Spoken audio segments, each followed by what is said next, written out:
జగన్మోహన్ రెడ్డి గారిని జైల్లో కలిసి వచ్చిన తర్వాత కాటిసాని రామరెడ్డి గారు మీడియాతో మాట్లాడుతున్నారు. అది ఒకసారి చూద్దాం లైవ్.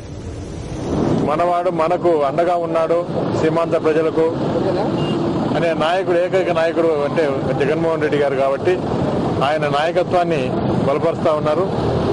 ఈరోజు బెయిల్ కూడా ఉంది కాబట్టి ఈరోజు సాయంత్రం ఆఫ్టర్ లంచ్ తర్వాత కూడా మరి జడ్జిమెంట్ ఉంటుంది. ఈరోజు మరి దేవుని దయ వలన ఆయన బయటకు వస్తే సునామీ సృష్టించబోతా ఉన్నాడు జగన్మోహన్ రెడ్డి గారు. కాబట్టి ఆయన త్వరగా జైలు నుంచి బయటికి రావాలని చెప్పి మేము కోరుకుంటా ఉన్నాం. ఈరోజు సీమాంధ్ర ప్రాంతంలో ప్రజలందరూ కూడా రాజశేఖర రెడ్డి తర్వాత జగన్మోహన్ రెడ్డిని రాజశేఖర రెడ్డి రూపంలో చూసుకుంటా ఉన్నారు. కాబట్టి మరి ఇటువంటి నాయకుడికి మనం నాయకత్వం కింద కూడా పనిచేయాల్సిన అవసరం ఎంత ఉందని చెప్పి నాయకులు ప్రజలందరూ కూడా కోరుతా ఉన్నారు.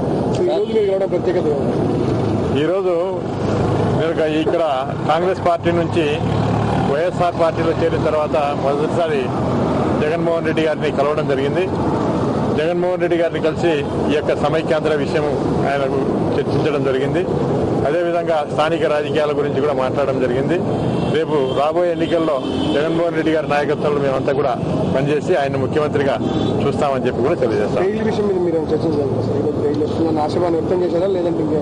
బెయిల్ విషయం గురించి ఈరోజు ఆఫ్టర్ లంచ్ తర్వాత ఉంది కాబట్టి అది కోర్టు పరిధిలో ఉంది కాబట్టి ఆ విషయం మనం బయట మాట్లాడకూడదు.